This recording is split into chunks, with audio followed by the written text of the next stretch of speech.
What's going on, Wolfpack Nation? Welcome to a very, very special edition of Tuffy Talk Live, coming to you on a weird Wednesday. I think that's Wednesday. The snow has got me all confused, but we're here to do a Pac-9 preview, and I decided to call up some heavy hitters, no pun intended. I got Mr. Cal Parker, I'll get it right, from the only dedicated NC State baseball podcast that's completely dedicated from the Pack Homer podcast. And I got Mr. Ethan Berry from IPS, two dudes that know ball, love ball. And I figured this was the collaboration that nobody asked for, but they're going to get anyway. Gentlemen, how we doing? Doing good, Greg. Appreciate you having us. And man, I'm so excited. I was telling the boys last night that we're 15-6 in basketball. I obviously love that. And we finished up our football season on a good note, but the real season starts here in less than a month, so can't wait. Less than 2 weeks, sir. Well, we're at 2 weeks because I leave from Puerto Rico in 2 weeks from today. So I know you're going down. Yes, sir. Down there. But Ethan, you excited, sir? Oh, best time of year, Absolutely. It should warm up a little bit. Spring training is going to be starting soon, and college baseball, nothing beats it. I know. It's a good thing that the Wolfpack will be starting off in Puerto Rico because it looks pretty chilly down there in 2 weeks. So it will be nice during the week that they come back home. But let's get into it. Just a quick recap of last year. The Pack went 35-21 overall, 17-11 in the ACC. So pretty successful year there. But they did end up getting bounced out of the Auburn Regional to a really tough Auburn team.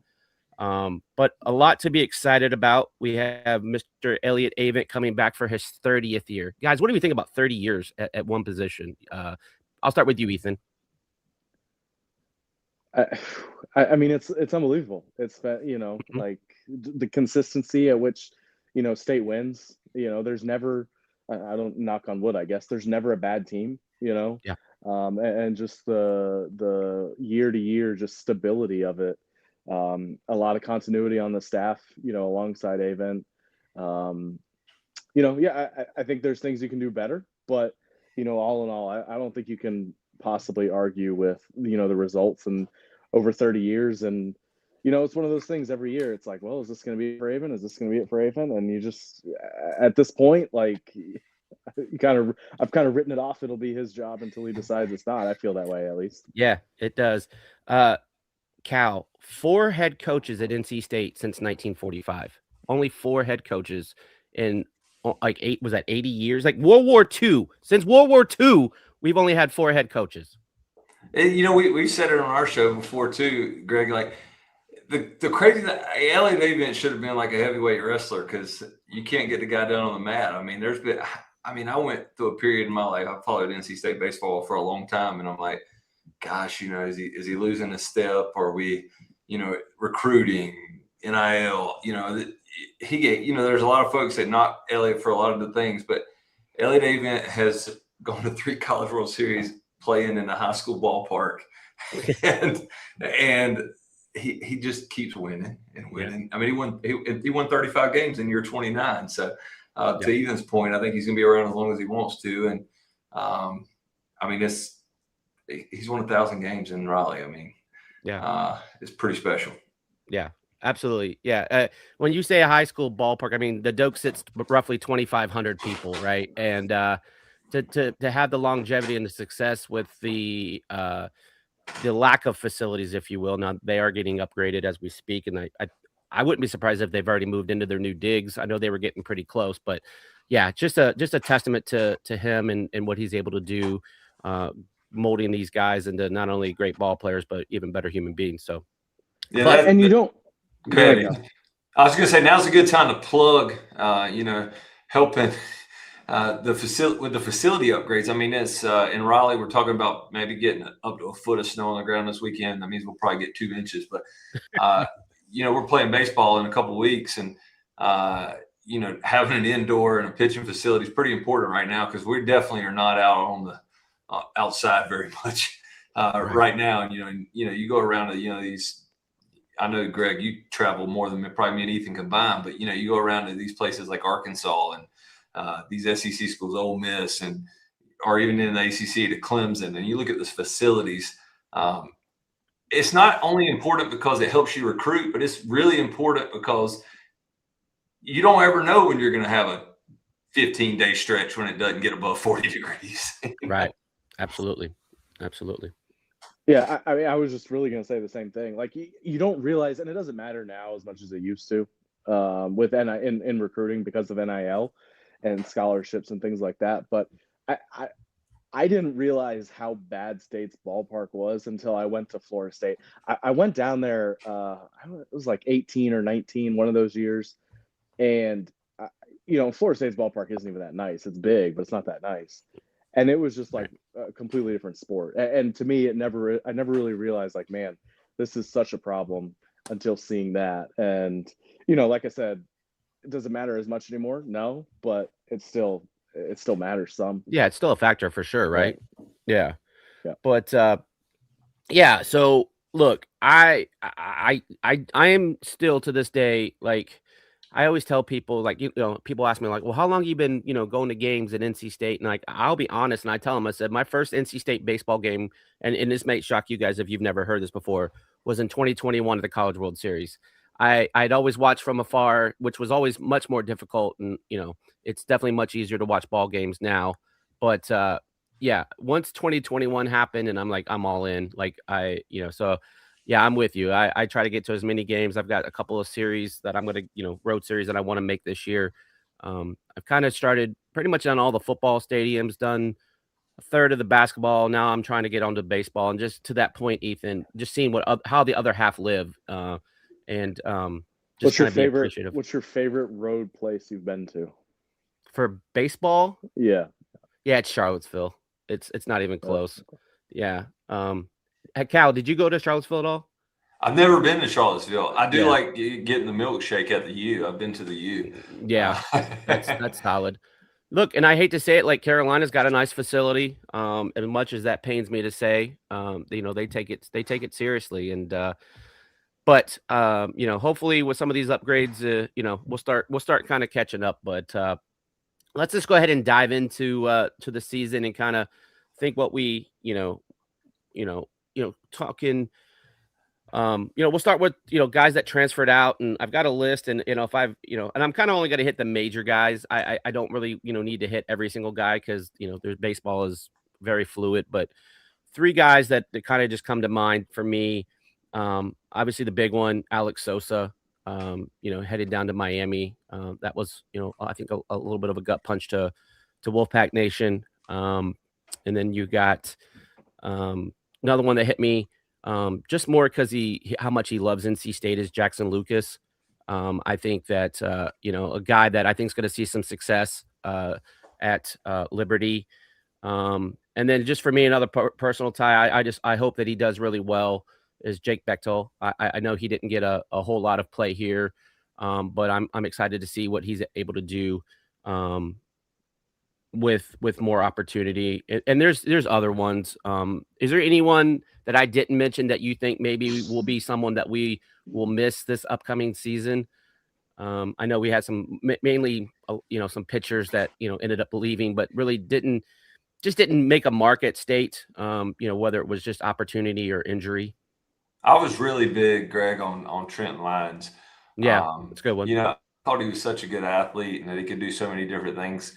Obviously, it never kind of came to fruition at NC State, but I mean, the kid was a mega athlete, and he kind of battled injury. So I think that was projecting out. Well, I think he's going to have a big year at Kennesaw State, and then obviously we were. I love the Bechtel family. I mean, we got to know him personally, and hate to lose Jake. And then, even though he's not playing anywhere this year, I mean, Matt Hebner played a lot of baseball. I mean, he started in a College World Series. No, he's not playing anywhere, and started in a College World Series. So, yeah, obviously he wasn't, a big, offensively, it wasn't a big part of what we did, but, that he still could have been on our roster. Yeah, well, that's a good point. I mean, if nothing else, right? I mean, someone that's been to the College World Series can bring you some leadership. Really solid defensive guy. But again, I think this is part of the problem you have in the NIL world, transfer portal era, where you have 5,000 kids and there's only 200 open spots. And again, there's hyperbole there, but it's the grass isn't always greener on the other side for guys. Yeah, and Cal, I mean, you mentioned Lyons, so I know we know that's a guy that State liked, but there was the other Austin Fort, Ryan Mm-hmm. Jaros. It was an interesting group of I guess they were sophomores last year, but Yeah. rising. I guess out of high school they were highly sought after kids, and didn't play at their previous stops or did play and. Played a little bit and obviously ended up at NC State, and it just didn't work out for a variety of reasons. Ryder Woodson obviously as a freshman. That's a big one. Yeah, I mean that potentially is probably the biggest one next to Sosa. That's a good call. Maybe I do think there's an element of State recruiting over Woodson, and probably all these guys, but it was an interesting group of players. Like again, all those guys played last year. If Lyons was healthy, certainly he likely gets more at bats. But yeah, I mean, to me, it was a group of interesting guys that you brought in, and it didn't work out to the degree that you would have liked, but you also didn't really pick a guy. Like you played Hebner some, you played Jaros some, you played Woodson some. So obviously all those guys have now found places where hopefully they can get some good playing time, and I like most of them. I imagine they'll have good years. Yeah. Jaros was kind of a I mean, Greg, I know you were down in Jacksonville last year because when we were down there, and just knowing Elliot Avent, I knew like 5 innings into the season, I'm like, this guy can hit, but he's not like Elliot's not going to watch him kick it. He's just that's not Elliot Avent. And it reminded me a lot. Yeah, it reminded me a lot of our boy Tommy White over there at third base. It was brutal to watch him feel, but definitely could tear the ball up. Obviously, not the same comparison offensively, but they both could hit. Yeah. So, but to Ethan's point too about the NIL, if those guys do pre-NIL, you think about guys like those kind of guys sticking around and developing. Who's to say, like wherever Jaros or Austin Fort end up this year, they don't hit 15 home runs. Like we don't know. Yeah. I mean, AMAC comes in here and hits 23 or 24 home runs after he hit 9 or something at DCU. So that development thing is gone. It's like we live in the now. Yeah, and I think part of that's just the age that we are. People want satisfaction, gratification right now. They don't want to wait. But to your point, Jaros did end up at Rutgers, and Austin Fort ended up at Michigan. So they'll both be in the Big Ten together. And now let's talk about the incoming guys, right? Both freshmen and portal guys, and it's been roughly 50% turnover for the last couple of years for baseball. Now, one thing to note, the roster has dropped down from 40 to 34, correct? Is that right? I think that's I think 34. Right, yeah. I think 34 is the right 36 number. 36 maybe? Is it 34? Maybe? I think 34 is right. It might be 30. I don't know. Don't hold me to it. I do. But I think it's fully funded. Yes, can be fully funded. That's a great point as well. And then now I'm 99% sure it's 34 because now all 34 players are postseason eligible. You don't have to drop your roster down like you had to. I'm sure you still have to drop some for travel, right? It's a good question. I don't know. Oh, you mean regular season travel? Yeah, regular. Yeah, probably. I would. Because then they only travel with like 26 or 27 or something like that. Yeah, that's getting way into the weeds for me. Yeah. Again, just one of those weird things. But I guess we'll start with some of like the incoming freshmen that we can see, having an impact on the team this year. I think first we'll start with Luke Hemrick, local kid out of Apex, who I think the team is expecting big things from. You kind of saw some glimpses of that in fall ball. Thoughts on Luke and where he potentially slides into this team? I think for me, I see opportunity in the bullpen for a lefty right away. Mm-hmm. You bring back Tristan Potts. Marone is starting, right? That's not a negotiable. Right. And Consiglio is going to be some combination of, you hope, right, if he bounces back from last year, of midweek guy. I would think potentially a weekend guy if he's throwing well, or a back end guy. And so I think that kind of leaves room in the middle for Hemrick. Kind of competing with Potts, who I thought did some interesting stuff last year. So to me, like clear the bullpen as a whole, and we'll get to it, I'm sure, but the bullpen as a whole, there's just a bunch of interesting guys who you kind of just figure it out. But lefties, yeah, like Hemrick and certainly opportunity because you don't have a lot of lefties from a Right. numbers perspective. So I also wonder, like, it seems like State kind of always finds ways to start guys like Hemrick who kind of come in and maybe exceed expectations or you're better than they thought. So Yeah. I could see that happening down the road right now with such an established starting rotation. I think it's probably easiest for him to break in kind of as a loogie, as they call it. Yeah. I'm going to give you another name, Cal, another kind of regarded freshman, Aiden Kitchens, another guy that you saw get some work in the fall. And for those, and I've said this on our previous, if the name Kitchens sounds familiar, it's because that's Des Kitchens' son, who used to be an offensive coach here at State and now is with UVA. But he's the In guy football. in football. Yes, correct. Thank you. That kind of came in late in the recruiting cycle, was committed to, I believe it was Georgia, Missouri. and then was it Missouri? Okay, Yeah, it was Missouri. I'm getting confused with Preston Bond from last year. Bond was Yeah. with Georgia, but yeah, kind of came in late in the cycle, kind of flipped him, but 6'5", 250 pounds, so he's a big boy, right-handed pitcher from Georgia. So what do you think, Cal? Yeah, he threw a lot of strikes too in the fall, and I think like he's 6'5", 250. Yeah. He's probably got a little bit more pitchability than what you kind of expect from a guy his size. That kind of looks, maybe you expect more to be of a raw athlete, but I think that from everything I've heard, I think that he's kind of meshed well with our team. He's also a guy that, like, he's been around D1 sports, and I mean his dad was in the NFL too with the Falcons. He's been around locker rooms, and I don't think that like he's gonna like come in and be oohed and awed about showing up to pitch on a Thursday night, week one, or I think the moment he's one of those freshmen that's pretty unique. I actually, when I was coaching, I coached a couple of kids over the years that their parents had that you call it pedigree, kind of like Luke Nixon. His dad played in the World Series. Probably coming in as a freshman, he's not going to be scared to death to go walk out on the dope night one. Well, I think Des Kitchen or Aiden, being Dez's son, he's kind of been around Division I sports and pro sports his whole life. Yeah. I think he's pretty intriguing, and I do think that he's going to be one of those middle guys for us. And going back to what you said about Luke Hemrick earlier, Ethan. We're going to talk about the rotation, right? But yeah, for sure.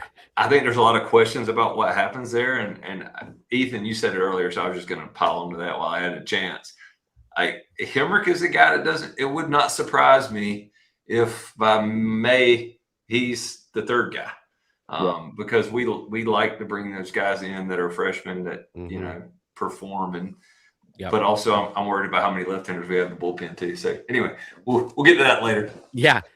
Yeah, but I definitely, back to Hemrick, he's definitely a guy that I could see come May, June, that he's going to be in high leverage situations, and that I think they're going to get him poised for that thing that we like to do come May. And all right, so we brought a couple of freshmen in and again, we don't have time to go through this whole roster person by person, so I apologize.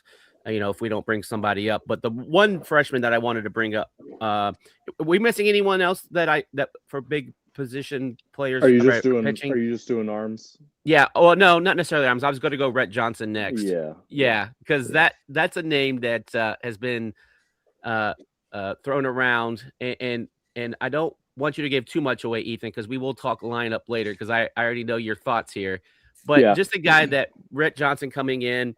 True freshman, kind of just a scrappy guy at 5'9", 170. I think he's gonna. I saw him a lot in the fall. Like he was the starting left fielder, which I was like, oh, this is a little interesting.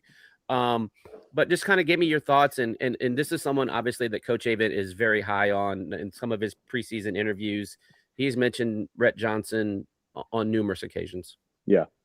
I mean, I think probably out of all these guys, created the most buzz. And it seems like, in the lineup, State always has a really good freshman every year. Like it's just last year Ty Head, right? Right. And so you just kind of go back, and there's always somebody. And so this year, I think Rhett Johnson's clearly the leader in the clubhouse for that. You mentioned it, scrappy guy. I think a bat to ball, like I don't know how much pop he's going to give you right now. Mhm. I don't think he was on the draft radar, if I'm not mistaken. I don't think he had that kind of upside, I should say, or was perceived to at the time. And one of the, I don't know, was it Perfect Game or one of the sites had him as like a top 150, 200 type of kid across the country, which is, that's obviously really solid. So look, State's got a loaded outfield. And so We'll definitely get into that. right. So to say, hey, this is our left fielder all fall, and every projection that I've seen so far in the spring, Aaron Fitt put his lineup out. Yeah. It's got Rhett Johnson in it. Well, he has Everett Johnson. They didn't know that he's Rhett, but yes. Right. Yeah. So, I again, is that hitting leadoff? I don't know. Like, I think in terms of player comps, like, to me, if you could get what you got from Luke Nixon as a freshman out of him, like, that would be awesome. Yeah. So I think it's kind of that type of player, maybe like a Ty Head, who did last year. Head's obviously got a lot more pedigree, but yeah, I mean, it seems clear that Rhett Johnson's going to play. So certainly I think the biggest name to know out of the bats, out of that group. Yeah, if I had to put the over under of him, I don't know if over under is the right term, but like it would probably be like plus 10,000 for him starting day one left field first game in Ponce. You mean minus 10,000? Oh, okay, yeah. See, this I'm not a betting guy, so you're right. Yeah, yeah. This is I'm very very careful with my money. I spend it on NC State travel. Yeah, and it's weird because it's weird because Elliot Avent never gives out any rotation. Like, you're always guessing. But so far, he's made it clear that Rhett Johnson's going to be in the outfield. Yeah, and he's already told us who the starting rotation is. And he kind of was hinting at Fraseman and Wright a little bit. But again, we're getting ahead of ourselves a little bit. So, yeah. So those are probably. I was just going to say, when we scrimmaged and read, if you had asked me when we walked off the field in Auburn last year, who's going to hit leadoff for us next year, I'd have told you Luke Nixon. And when Rhett Johnson, batted leadoff in both scrimmages, and then everything I've heard through the fall, he's got a long rope. And, last year, Ty Head early in the year, there was times where we're like, boy, it's there. And there's like times you're like, does he need to sit a day? And Rhett Johnson's going to play, guys. And I've seen some of these projections. Like, I've seen different projections from different folks. Yeah, likewise. He's got a long rope, boys. I think he's going to play, and he's going to play a lot. And so we'll see. Yeah, agreed. Any other freshmen that, again, we just kind of, just tipping the surface here, but those to me are the pretty much the three impact freshmen that I see. Did I miss anyone really that you guys kind of have on your radar? Well, one other guy, Cal, I don't know if you had anybody. One other guy I wanted to throw out, because D1 Baseball did just put out their ACC preview. They listed Sam Harris as one of the top 80 freshmen in the league. So that's kind of the only other name. He got some work against Carolina and looked okay from what I remember. Yeah. I just don't see a ton of opportunity. Like the lineup, with what you've done in the portal, the lineup's pretty much set. I think you've really got to be playing at a high level as a freshman to kind of gain opportunity. And I think, these guys we've named, they've done that. Yeah. And it's so hard to predict the guys that come out of the bullpen. You assume Harris come in as a bullpen guy. He's obviously a highly sought after guy to Raleigh. I think he's at Broughton. Is that right? Yeah. Is he at Broughton? So that sounds right. Yeah. Broughton. You feel like he's going to get an opportunity early in the year, but when you're coming out of the bullpen, it's like, do you get guys out or you don't? So if he gets guys out early, he's going to get more innings. If he doesn't get guys out early, we might not see him again. And that's the way Avent and Chrysler work, right? You get like one, maybe two opportunities, and if you don't, you're to the back of the line. Yeah. And that's just right, wrong, or indifferent. That's just how they've operated for a long time. And as we learned last year with Derek Smith, it doesn't matter. Doesn't matter what your track record is. It's a couple opportunities, and if you're good, you're good. If not, you're done. Yeah. Yeah.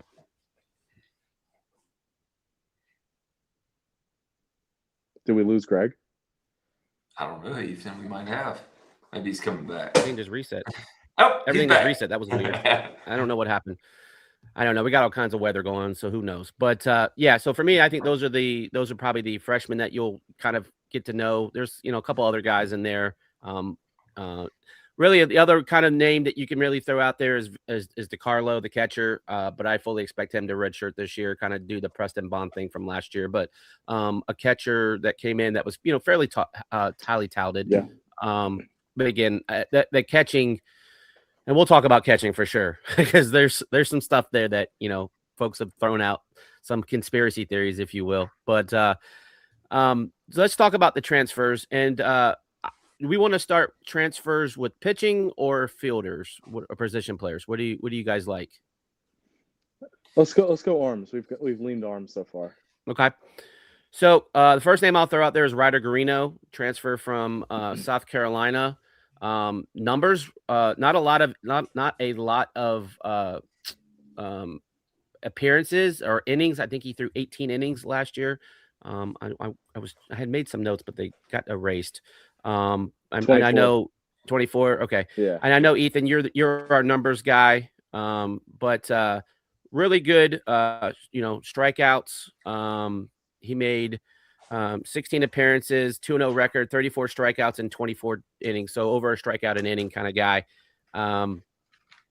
Yeah, I think this is a guy, and we can kind of talk maybe where we think these guys are going to fit into as we're going along, and then we can kind of do a wrap up at the end and kind of talk roles and starting lineups. But this is a guy for me that's going to be maybe he's the Nance of this year. I'm kind of thinking where you had Nance throw, he was kind of your tweener guy, your long relief. Again, I don't know if they were wanting to stretch him out like that, but kind of I'll start with you, Cal, and then I'll roll back to you, Ethan. Of the arms, yeah, for Guarino, like what do you see with him, and what are you thinking? What his role could be, ceiling. Well, I thought we picked him up pretty quick, in the portal, and I think that coming from South Carolina, he's obviously pretty intriguing arm, SEC wise. I think there's some guys too coming back from injury, Greg, that kind of my point earlier, like what we do. Ethan's definitely got a name for that category. who throws well early and who doesn't, but I mean, anytime you have an SEC arm that you just so happen to add, I mean, I think in my notes, I had he was one of the ones I had a star beside. I think, Greg, that he's probably going to be. He's not. I don't think he's going to be a closer. I think he's probably like a 6th, 7th inning guy, and he also is a guy that maybe in the if say halfway through the year we make a change to rotation, he could be a midweek guy. So I don't know. The bullpen is just so hard to figure out. It is hard to predict. Yeah, it is hard to predict because they're just arms, right? And you can kind of slot them wherever. Some dudes like Duden had that nasty slider, so like that's like a great out pitch for a closer. So that kind of just made sense. But Ethan, kind of give me your thoughts here on Ryder. Yeah, well, I mean, 24 innings in the SEC, like that's loud. As a freshman, like that. Those. You're doing something right to get those innings, and 32. The surface numbers aren't great, but 32% strikeout rate really jumps off the page. That's very, very high. And so I think clearly a guy who's got the ability to miss bats. Some things certainly that you're looking to tweak. I think he gave up a decent amount of home runs. Was it him or Black? I can't remember. I want to say it was Guarino. I don't have it. Yeah, I think it was Guarino too. D1, but yeah. Guarino and Black, I certainly we'll get to Black, but these two guys I have a lot of faith in. Like I really trust Clint Chrysler's track record getting guys like this. Again, where do they fit in the bullpen? I don't know. One of them could be the closer, it could be 7th inning, whatever. Who knows? As we said, a lot of times it's just the hot hand, but I feel really confident that they're going to contribute, and I really like their upside with Guarino in particular, his ability to miss bats. Yeah, agreed. Well, you just mentioned Black, so we'll go there next. Kid we got from Duke, local kid from Cary. Again, I think another guy, to your point, that has a lot of upside. Didn't get a ton of work last year, but again, the upside is there. 6'2", 215. Made eight appearances, working 9 innings, striking out 18 batters. Really, like that jumps off the page, right? Like that's an insane number. So didn't his longest outing, 2 strikeouts an inning. Yeah, that's insane. That's an insane number. And 6 of those runs he gave up were in the first 2 outs of his college career. Wasn't it? It was like he had 1 blow up outing, or maybe it was 2, and then after that it really settled down. 2. Yeah. Yeah. I think the thing that's different with Black, it was only 9 innings at Duke, Right. which is odd, because they just, I mean, they're like a merry-go-round with their bullpen, and everybody Mhm. throws 25 innings. So he only threw 9, which is odd. I believe a number of them were in ACC play, but 41% strikeout rate. You guys mentioned that. I lean Black a little bit more than I should say. I like his profile. I mean, you're guessing on both of these guys right now, but I do like Black's profile a little bit more. But Garino's got 15 more innings under his belt. I think that matters some. But Sure. again, I like both of them as solid. Hey, I know I'm going to get something out of them in the bullpen. They may not be your best reliever, but they're going to be valuable for you. Right. Yeah. And they may be your best reliever, to be honest. Yeah, it's definitely possible. His longest outing of the season was 2 innings against Cal. So Yeah. again, didn't get a ton of work to your point. But again, I think there's a huge upside there. He had some innings this summer with it was the Salamanders, right? The Blackfish for the summer, where he just went out and absolutely didn't he have one outing where he just mowed for like 7 or 8 innings, and I mean, just unhittable. So I'm with you, Ethan. I think Garino 24 innings in the SEC. I mean, they got their ass kicked a lot too, so that matters. And I will say, I will say that, Duke and Pollard, he's at UVA now, but I think, just from my previous career as a baseball coach before I left teaching school, Chris Pollard's a hell of a baseball coach. And I think being in that program, over at Duke, he's been coached up very well.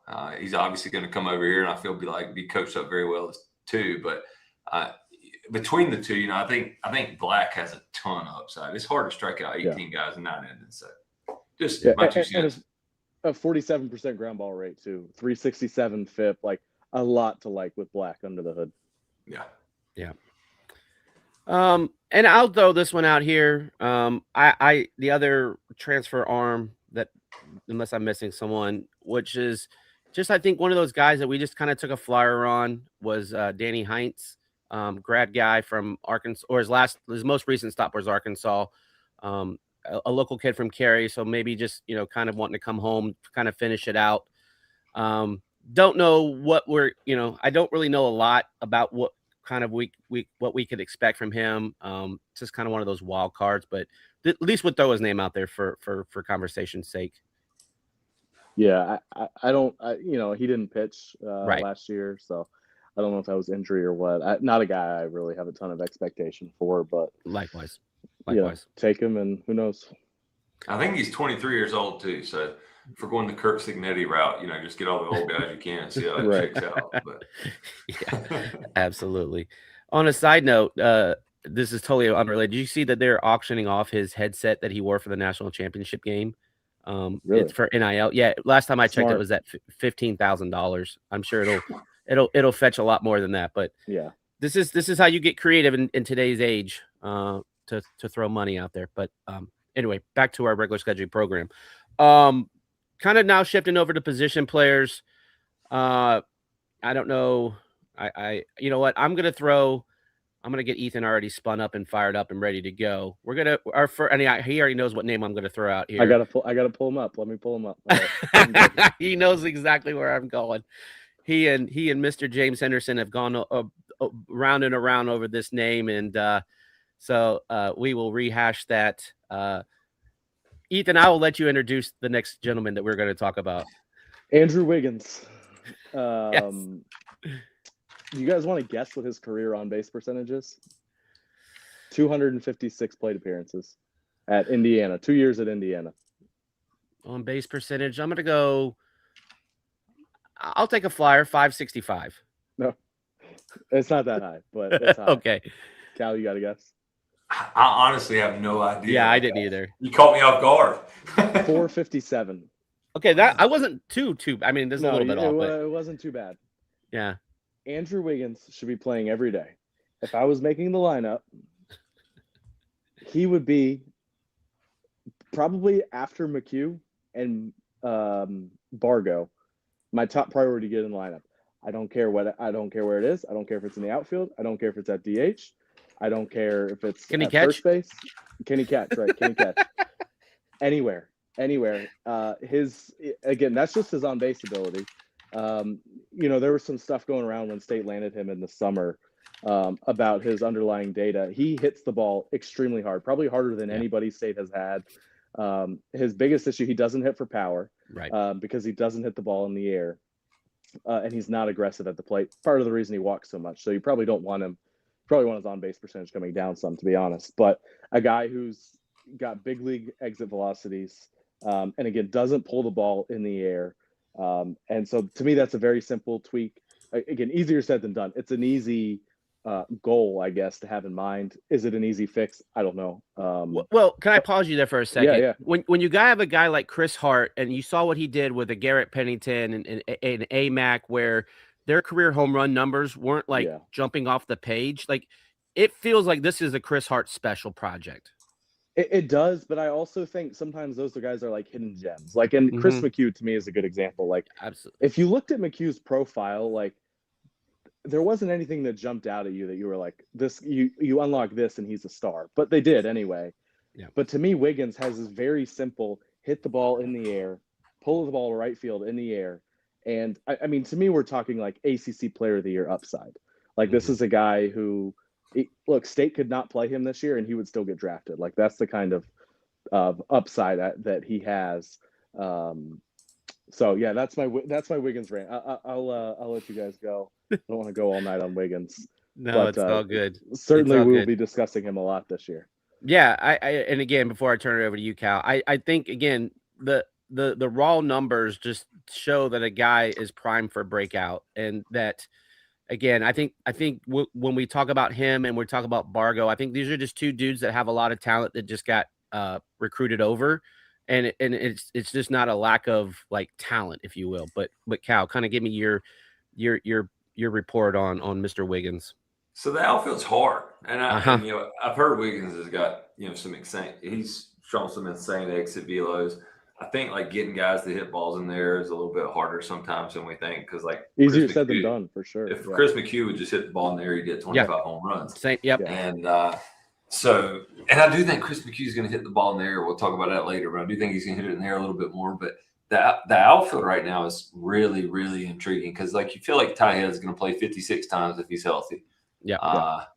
Obviously, everybody that is listening to any event talking feels like Rhett Johnson's an event guy, and then you got this brave, Frazeman, who probably a draft pick too. So the outfield is really hard. And then I've heard like really good things about Devin Mitchell. I've heard Devin Mitchell can hit it to Greensboro. So like you have all these guys that you're trying to cram into the outfield. I mean, honestly, Ethan just like opened my eyes. I didn't realize like the metrics on Wiggins. You go back and look at 256 and 4 home runs. You're like, 43 games. Yeah. I don't really know. But I mean, that's a big number, that on base percentage. And Ty Head, that's kind of what he lived on last year for a while. Everybody's like, he doesn't hit the ball out of the park. He has these ugly. I mean, Ty Head had I love Ty Head. I'll be the president of Ty Head fan club. But I want to tell you, last year, Can I be vice president?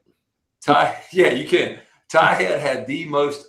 He set a single season record for ugly base hits. Like he put swings on balls that I'm like, that's just ugly. Yeah. And he's standing on first base. And there's something to be said about finding first base. Well, he walked a lot too. Base. Yeah, he walked a ton too. And obviously Wiggins does that to have a 456 home base percentage. So I mean, go ahead. To me, like with Wiggins, it's a 125 WRC plus. So you're talking about 25% above average. And I know, some people just see the batting average and but to me, he walks in the door as an excellent leadoff hitter. Like, and again, you make the comparison to Ty Head, which they're just two different players. It's hard. Like Head doesn't have the power upside that Wiggins does, but Wiggins also doesn't have the defensive ability that Ty Head does. And that's why Ty Head is a much more highly regarded prospect right now than Wiggins is. And Cal, you said it. Ty Head's going to play in center field 56 times this year. Nobody's going to complain once about it because of the defense. But it's just like, to me, he's a plug and play leadoff hitter with the upside to, again, I threw it out there like conference player of the year. Like that's kind of the upside that I see with him. But again, if he's the player that he was at Indiana the last 2 years, it's a 450 on base, which like 450 is an unbelievable number. Yeah, but can I jump in here? Like, yeah, we don't, and again, this is not a knock on Andrew Wiggins, but like, I don't think we look at the Big Ten as the kind of conference that the ACC is, right? As far as talent. So does that translate from the Big Ten to the ACC? That would be my my counter. Did it in a lesser conference. It's definitely something that to be brought up. And I will point out, we talk about all these reports about Rhett Johnson, and man, I read these D1 reports. I have not seen a word about Andrew Wiggins, but not a word.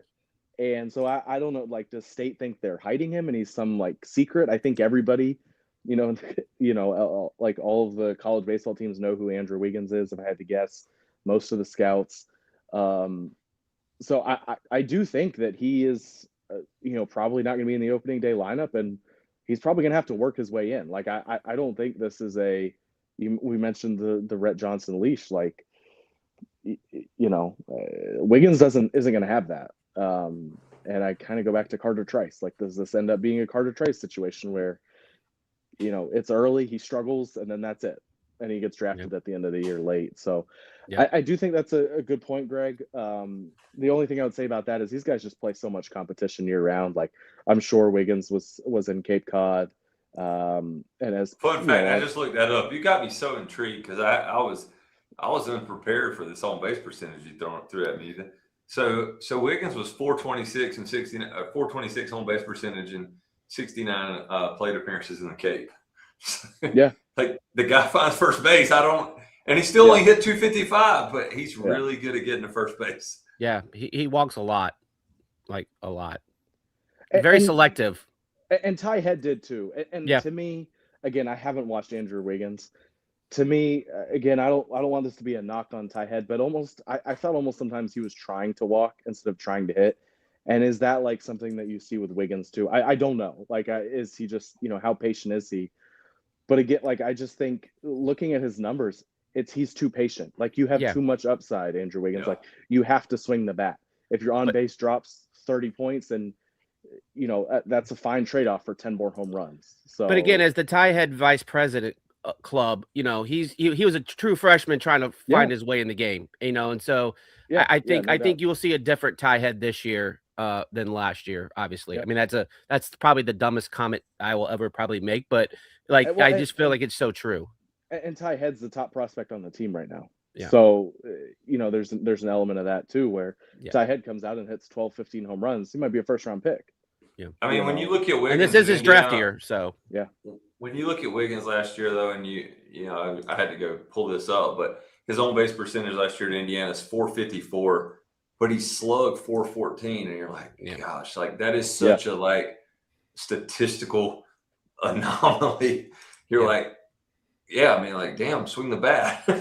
So, I do. As much as I would love to hear Ethan talk for another half an hour on Andrew Wiggins, we do probably need to move on from. we will on the IPS pod. Don't worry. Absolutely, I know you will. You'll carry that water pail for the whole season.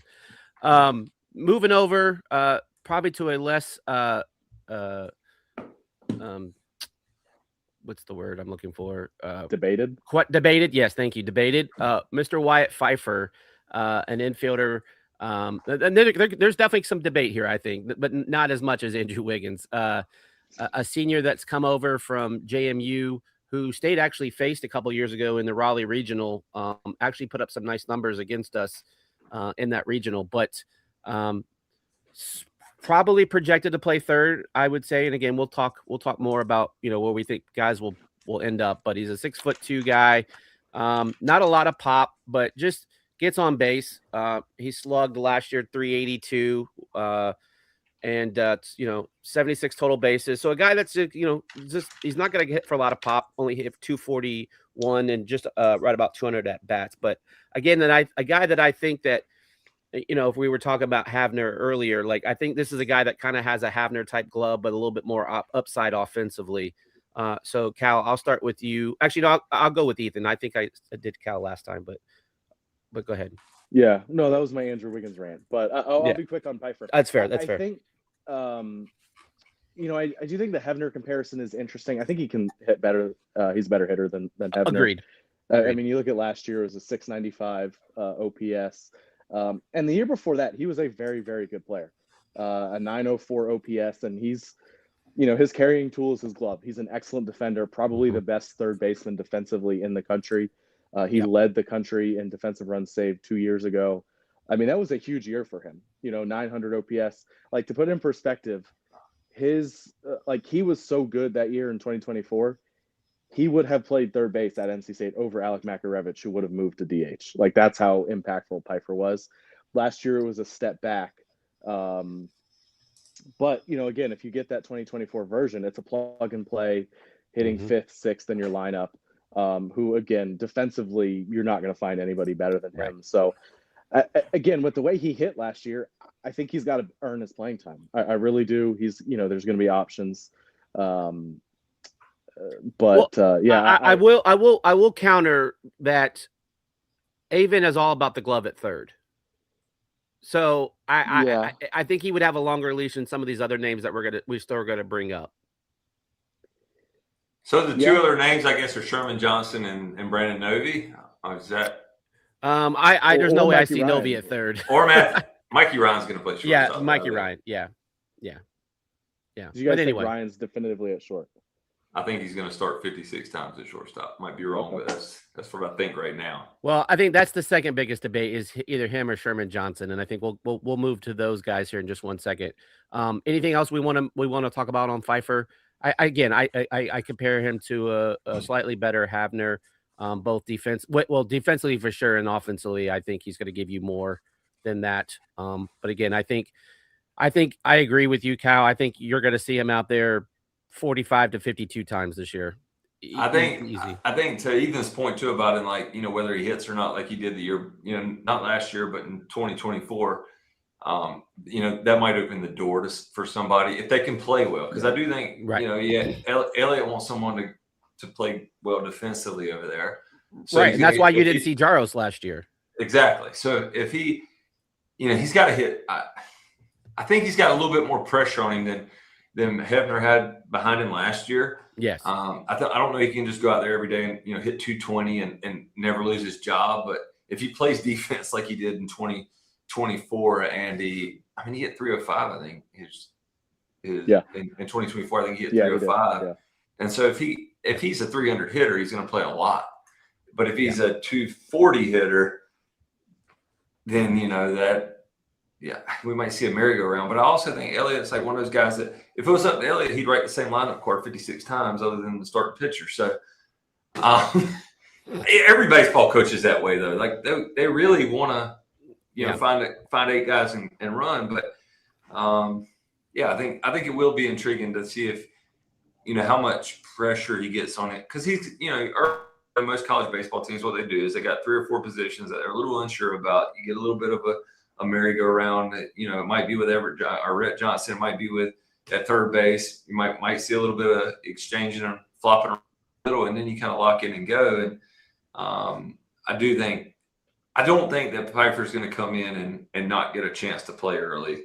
And I kind of pick him to start game 1, so we'll see where it goes from there. Yeah, I would agree. I think he's your game 1 starter, but again, we'll get to that.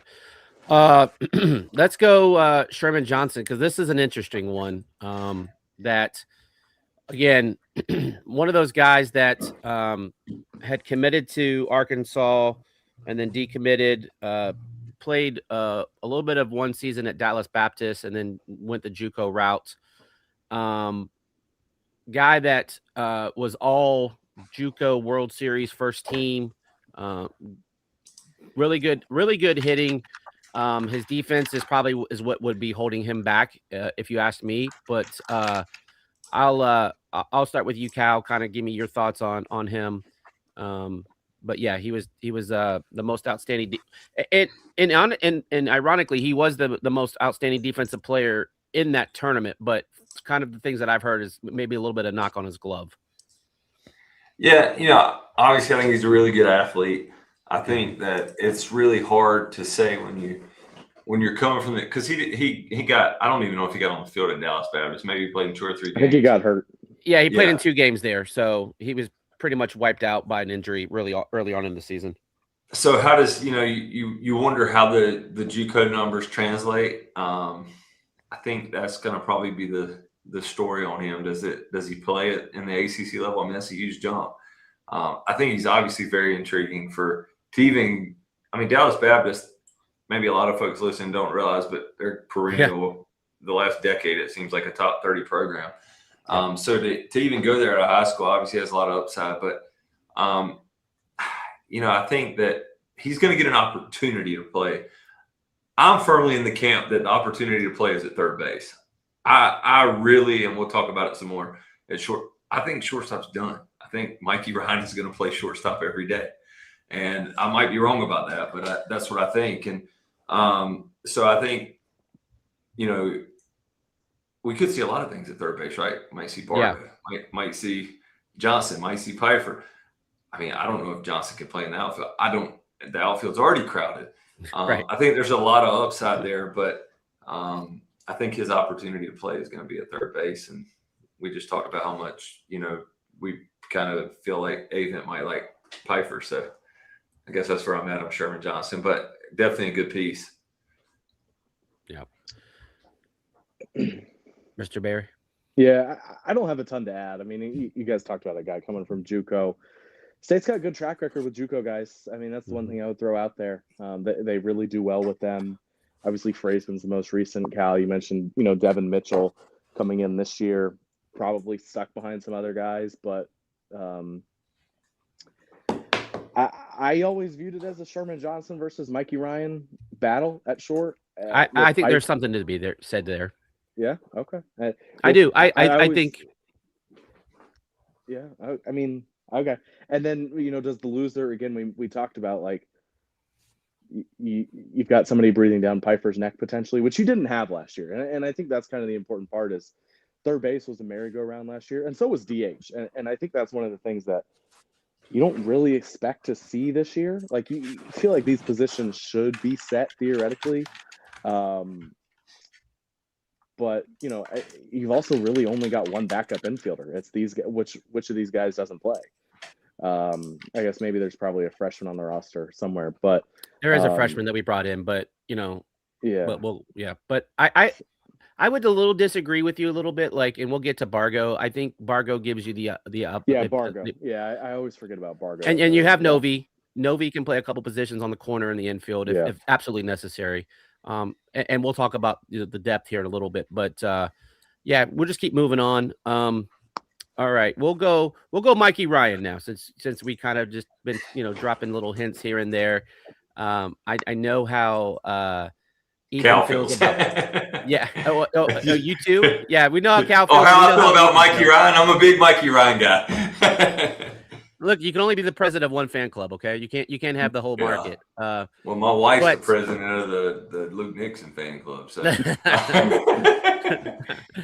All right, Mikey Ryan, the transfer from LSU, an LSU team that did win the championship there, but Mr. Ryan basically saw no action last season.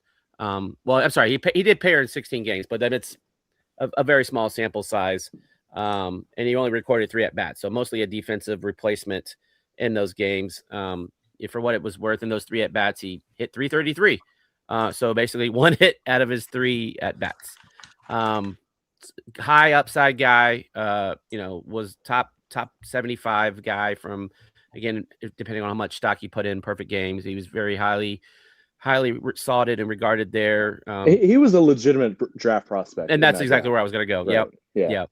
I mean, he was right in that range with Ty Head and Devin Fitzgerald, who was committed to State, who ended up signing. Yeah. So, I mean, that's the type of prospect pedigree you're looking at. Yeah, so it's really hard to really kind of say a lot about him because there's not a lot of tape, if you will. Very limited opportunity at LSU. So you're really going off of a guy that had high pedigree coming out of high school, was obviously signed at LSU. And so you're taking a flyer that the potential will reach the production will reach the potential that he was hyped up after. Yeah, I just think that he's a guy, if it's not for NIL, the transfer rules that we're in today, like he's in Raleigh because, Monster Milam, Stephen Milam, the shortstop at LSU is maybe I don't know, probably some publications might have him the preseason player of the year. I mean, he's a superstar. And you're leaving a perennial College World Series, national championship program, and you're playing behind Stephen Milam, and you want to play shortstop every day. You got to get out of town, right? And probably 10 years ago, he waits his turn, but you don't do that anymore. Right. And so, like, to get a kid like him, I mean, when we signed him, I was super pumped. And, I mean, it's hard to put a lot of stock in a guy that's only got 3 at bats, right? But it is, just to come out of that program, top 100 guy coming out of high school. They're just some of the things I've heard in the off season. I think he's a dude. We won't find out, I guess, for a couple more weeks. But I use my pick to start 56 times at shortstop unless he gets hurt. I said that earlier. Right. So yeah, for sure. So my question, anything else you got, Ethan? Yeah, but my question with him, you talked about Milam at short. LSU was a mess at third base.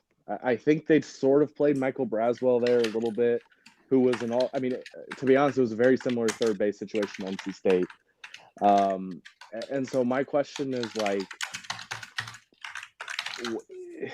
he couldn't get in, like, he wasn't given an opportunity there, didn't play at all. Like, there, like, certainly shortstop was, we lost Cal. Yeah, we lost Cal. You already made him mad.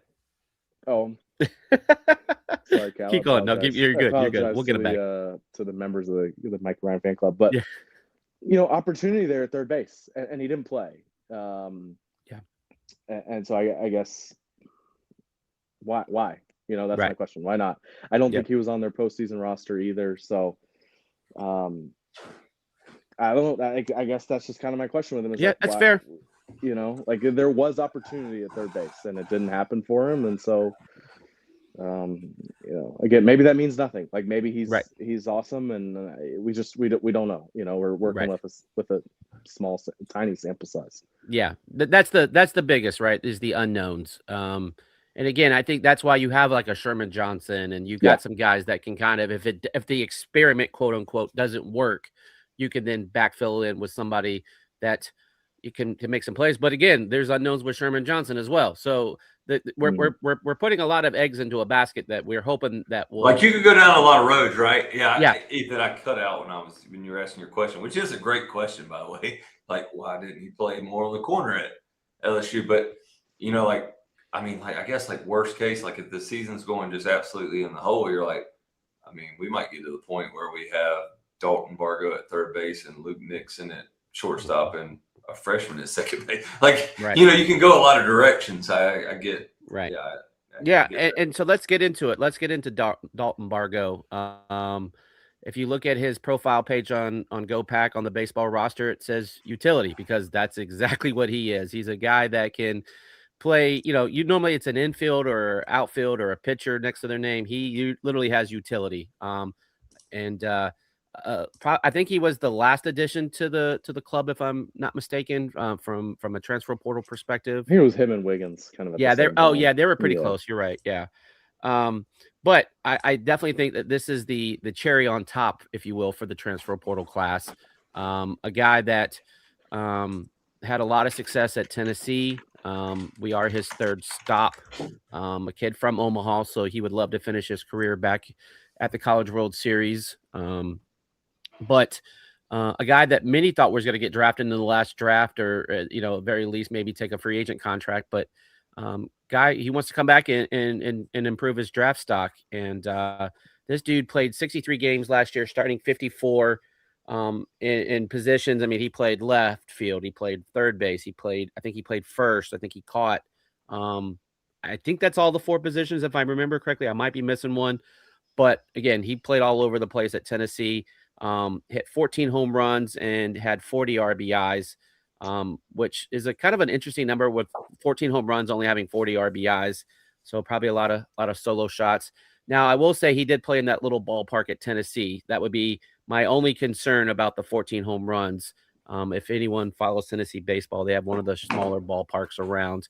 So I don't know how his home run breakouts look, but this is a guy that's won a College World Series, so he's a guy that can come in, bring leadership to your team, can play pretty much anywhere on the ball on the diamond if you need him. But yeah, had 17 multi-hit games. So anyway, I'll start with you, Cal.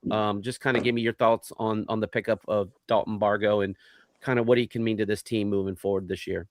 Well, when you compare 2024 to 2025, like the glaring thing was we did not hit the ball out of the yard near enough. So you go pick up a guy that hit 14 home runs in the SEC.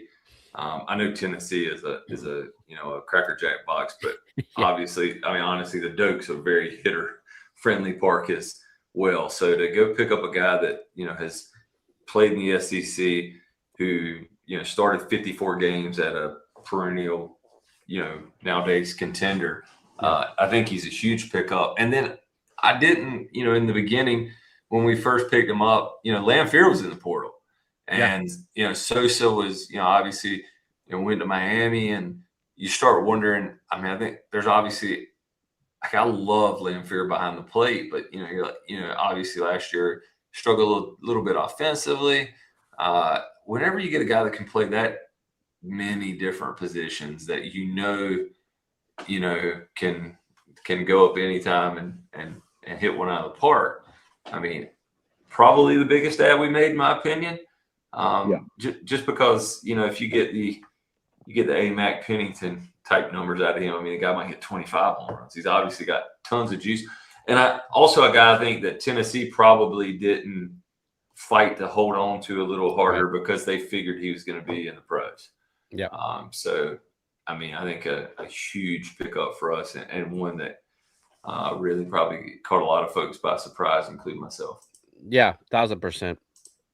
Ethan, what do you got for Mr. Bargo? Yeah, well, it's funny. You mentioned the defense, the first thing, but if it's me and I'm looking at Dalton Bargo, Cal, you mentioned an inability to hit home runs last year, which was weird. In the regional, they did randomly start hitting home runs, but it's the power. It's the power. To me, it doesn't matter what position he plays.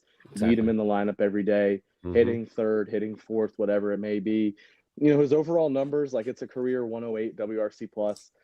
Which can you explain that for folks that don't understand that? Yeah, so WRC is weighted runs created, so basically just creating runs, and then plus just turns it into a percentage, basically, where 100 is league average.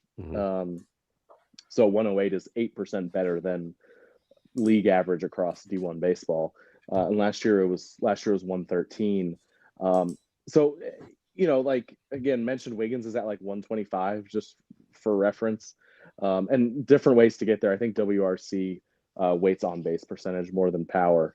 But again, none of that stuff matters to me. Like, his strikeout rate's a little higher than you'd like it to be, but you need his power. You need it. Like, you just didn't have enough power coming back. It doesn't matter. Again, it doesn't matter to me where he plays defensively. You need his pop. And like you said, like, if you were to talk about, hey, who can be this year's Alec Makarevich, it's Bargo. I don't think there's any question it's Bargo.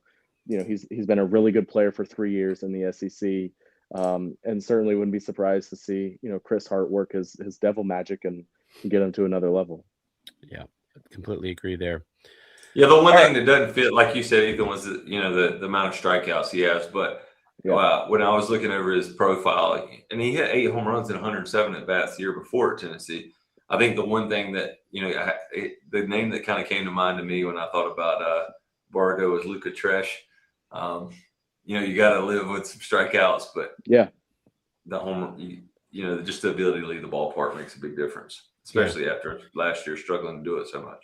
Right. Yeah. And again, I will say, based off of just some of the limited things that we saw from the fall, like Mikey Ryan, like they immediately plugged in and hit home runs in that weight game that was played up here in my neck of the woods. And so if you can start, seeing some of those things, and maybe Andrew Wiggins gets in the lineup and is able to hit some home runs, and you can, get McHugh to hit a few more, in the air. This is a team that could definitely, they're not going to lead the ACC by any stretch of the imagination, but if you can get a few more here and there, especially with the guys that we have on this roster that have the ability to get on base at a high percentage, I think you could break some runs out and do some damage. But all right, let's move on. Let's talk let's talk pitching. We'll talk, kind of starting pitching real quick, kind of go through that. And then we'll end up with kind of where we think our lineup was going to look like. Because I know there's definitely some things there that, we kind of have question marks. I kind of want to work in reverse order. Do you automatically assume that Anderson Nance is going to be our closer this year? Yes. I do, and I don't. I want him to be in the rotation. So yeah, I'm sure we'll get to that point. we'll get to that point. All right. Well, since you brought it up, the rotation, we'll definitely start with the weekend rotation. Obviously, it's anchored by Mr. Ryan Marone, left-handed junior, who put up an 8-3 record last year with a 3.38 ERA, over 14 appearances, 85 in a third innings, and 91 strikeouts to 19 walks. Just kind of like, we're not going to talk about. We definitely know that he's a weekend guy, and we definitely know Jacob Duden is going to be another weekend starter, and then we'll talk about that third one because obviously, Cal, you already have some feelings there. Yeah, just kind of give me your thoughts on Ryan Marone coming back here for his junior season and kind of what he's going to do to kind of anchor. And I'm excited. I'm definitely excited about him coming back, obviously. And by all accounts, if Avent does his kind of right, left, right, or left, right, left, I would assume he's probably going to be the Saturday starter. And maybe Friday goes to Duden, but obviously I don't really care what order they're in. They're my starting pitchers, and I'm good with it. So, Ethan, kind of give me your thoughts on Ryan Marone, and then we'll move over to Jacob Duden. Yeah, I mean, excellent last year. Checks every box, throws strikes, misses bats, keeps the ball on the ground. I think everything you're looking for. Not as big of a prospect, I think, as the numbers would tell you, just because the stuff doesn't jump off the page. So I wonder, do you see a step forward there? I think he's kind of like a third, fourth round type of guy right now. Well, I know his fastball has gotten a little bit faster. I know he's got a few ticks in that. So, yeah. I'm sure we'll get some more hitting, or it's going to be swings and misses off of that. But go ahead, please. Yeah. So, can he work his way up into the first, second round, which to me, that's kind of where his numbers tell you he should be. And so, are there going to be sexier pitchers in the ACC? Sure. Are there going to be better? Probably not. Like, I don't know, like the amount of confidence that I had going into a 1-0 game against Auburn last year with Ryan Marone was off the charts. And, unfortunately didn't get there, but feel the same way this year. If you can get to that 1-0 game in a regional with Ryan Marone on the mound, you feel great about it. There's not a single matchup that I'll go into this year, again, not feeling good. He's going to give you length. He gives you 5-6 innings minimum every time. So yeah, just checks every box. And again, stays healthy. He'll certainly have a big year. Yeah. Marone was a bulldog in that one game, win all 9 innings. I don't remember who it was again. Cleveland State, right state? It was Central Connecticut State. Central Connecticut State. Because you needed Ryan Marone to win that game. Yeah. Okay. I just remember there was a couple of games that he went 7, 8, 9 innings last year, which Well, that was the one in the regional. Gotcha. You were asking about. Yeah, I know he went complete game 7 innings on one because we ruled someone, but I want to say he went 9 in a game. I'll have to go back and look. It rings a bell. I don't remember. Yeah, but again, that's kind of unheard of in today's age. A pitcher going 9 innings, especially in college. But Cal, I know you're a fan of Mr. Marone. Kind of give me your thoughts on what your expectations for this year from him. Yeah, I mean, he's the guy that, to me, if you got to go win one game, you give the ball to Marone. I mean, there's obviously, like Ethan said, there's sexier guys, but if it comes down to, like, we got to get in the bunker and, I got to kick your ass or you're going to kick my ass, I'm picking Ryan Marone every time. Yeah. I mean, and you said, there's a couple times he went 7, 8, 9. He's like the guy that if you're like, hey, you got to go 9 today, he's going to go 9. He might give up 8 runs. He's going to go 9. He's just a tough kid. He throws strikes too. And that's why, you talk left, right, left. I like Ryan on Friday because he really protects the bullpen. Yeah. And you know, and I like Duden a lot, obviously too, but like Ryan's not going to walk guys. You know, I think you said 19 walks and 90. Yeah, like because he doesn't walk guys, he keeps his pitch count down. He usually goes deep in games. You know, even when he doesn't have his best stuff and he gets knocked around a little bit. You know, it happens to all of them. But you know, when he gets knocked around a little bit, he still finds a way to go 6-7 innings a lot of times. And he's just a tough. I love strike throwers. I know you've probably heard that on our show. I just love guys that pound the zone. He pounds the zone. He's got pitchability. The changeup is, you know, when it's on, it's just unhittable. I think we're gonna ride him pretty hard this year, and you know, he's probably a guy I think. Yeah, he's gonna be our sea biscuit for sure. He's gonna throw 100 innings, and but I think he's also just his demeanor. You know, when you look at him on the mound, he's like the guy that he wants to throw 100 innings. He's not thinking about tomorrow. He's like, give me the ball and let's go. And I mean, I think he's everything you look for in an ACC ace. And like Ethan said, there's the guys out there that throw 98 and, you know, throw wipeout sliders, but they also might walk 7 guys per 9. And those are the guys that frustrate me. Yeah, Marone had so many good moments last year, but in a lighthearted moment, and I'm gonna forget the kid's name from Clemson, Canarella. Yeah, Candarella. Thank you. I should have known that one. When he told him to get the hell out of there, like after he struck him out in a in a big leverage moment, I thought, like that's a killer mentality right there. And you don't always see a lot of reaction from Marone. Like he'll stare you down, but you know. He's got that killer instinct, and that's what you want from someone on the mound. And our next guy here also kind of has that same mentality as well. And we'll talk about from a starting perspective. I will say this much, that I'm glad that I won't have to hear Ethan talk about how little innings that Jacob Duden's getting this year, because he's going to be a starting pitcher. A guy that went 2-2 last year with a 3.90 ERA, 5 saves, only over 22 appearances, and the killer for Ethan, only 30 innings pitched, but with 41 strikeouts and 17 walks. Again, this is the biggest unknown from a starting perspective, not because of stuff, but just we haven't seen him do it right. I think that's the unknown. But you know, Jacob Duden is a guy that has electric stuff. That I think is in store for big things this year. And again, whether he goes Friday or Saturday, I honestly don't care. I'm just thankful that he's on my team and we don't have to face him on a multiple basis. But Ethan, I'll let you start with your thoughts on Mr. Duden. Yeah, I mean, a year too late getting to the rotation, but it's okay. I'll leave it. No alone. arguments here. Yeah, I mean, what more can you say about what he's done for you the last 2 years? And I really I hated that it seemed like State abandoned him early last year. We talked about it. Mm-hmm. If it's one bad appearance, you know, you're gone. And I kind of happened to do it for a while and eventually got back into it. You know, maybe some things were maybe battling injury, mechanics, whatever it may be. And then he got back to it and was as dominant as ever down the stretch. You know, I don't have a ton of I mean, look, like you're always going to wonder how somebody translates to the bullpen, but at least to me, statistically, he checks the boxes. You'd like him to throw a few more strikes. I think it was a 12% walk rate last year. That's high, but it's not like crazy high. So, right. You know, if you can get that down, it would be nice. But again, ability to miss bats, 30% strikeout rate, you know, with that slider.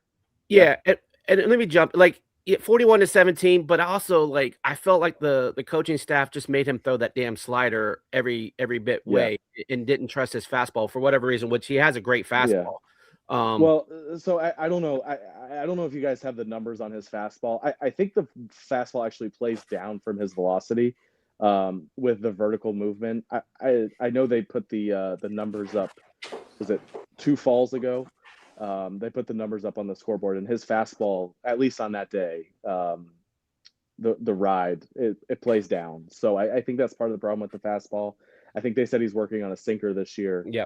But I mean, either way, like he it doesn't, like, to me, it doesn't matter. Like, it's still a good fastball. Like, Sure. it's not obviously 98, 99, obviously. So Yeah, but you don't need it when you have stuff that moves. right.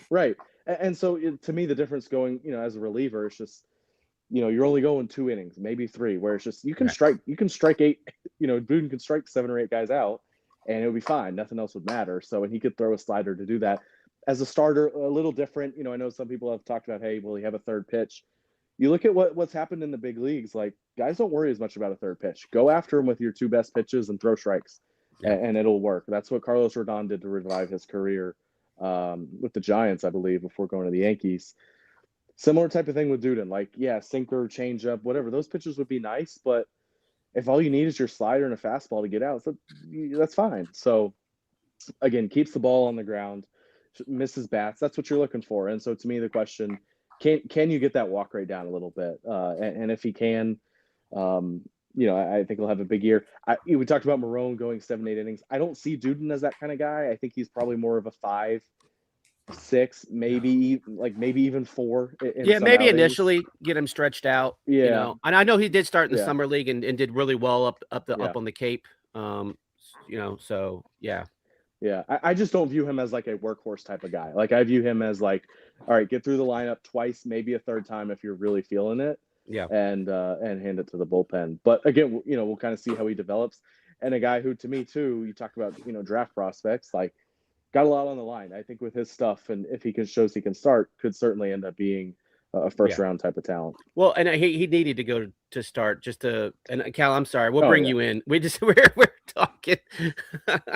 But yeah, he definitely needed that for his draft stock. You don't see a lot of relievers getting a lot of love in drafts. But Cal, kind of give me your thoughts on Jacob. Excuse me.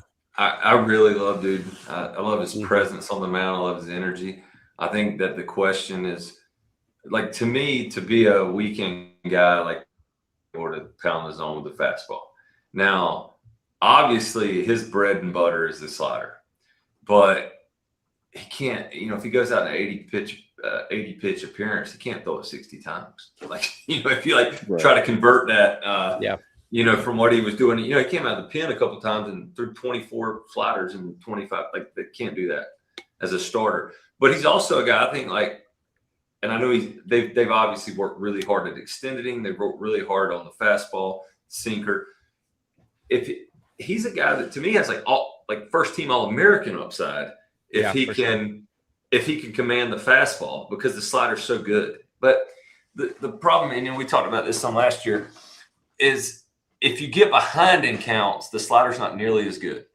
But if you can get ahead in the count, where now you got to, am I looking for 99, or am I looking for a slider that's going to fall off the face of the earth? Like, then you're really hard to hit. Yeah. So the fastball doesn't have to be an out pitch, but you got to be able to locate it. You got to be able to get ahead of guys with it. You got to be able to throw it any count. Where, get some quick outs. Yeah, like where, you go look, especially his freshman year, 3-2 bases loaded. What do you think he's throwing? I'm probably still going to guess slider. Like, he was so confident in the slider. You're like, yeah, full count bases loaded. He's still throwing a slider. Yeah. Like, and they're still swinging and missing. Yeah. I mean, it absolutely electric. Yeah. But who was the kid last year, the ace for Clemson? Knapp. Yeah, we had Knapp, however you say it. Yeah. Yeah, we had like a absolute Hart had just a hell of a game plan, and we just lit him up. Yeah. And, like, to me, that's what happens with a weekend guy if you allow him to look for one pitch. I think with Knapp, is it the changeup that was it changeup? Yeah. Yeah, I think he loved to throw changeup. Yeah. We found out early, like, we're gonna hit changeup. We sat on changeup. So, like, dude's got to be able to throw. He's got to be, to Ethan's point, doesn't got to be 3 pitches. He's got a 99-mile-an-hour fastball and a slider that's as good as any in college baseball. But the fastball does have to play, and that'll be the story. And I do think he's got All-American upside. So, like, I'm really excited about throwing him more than 30 innings, Ethan. Just absolute malpractice. I don't understand it. I don't understand it. Yeah. All right. So I want to kind of move us along. I know we're kind of been going along, and if you guys are good, I'm good. But starter number 3, I think this is the kind of the wild card, if you will, of how this staff is going to look.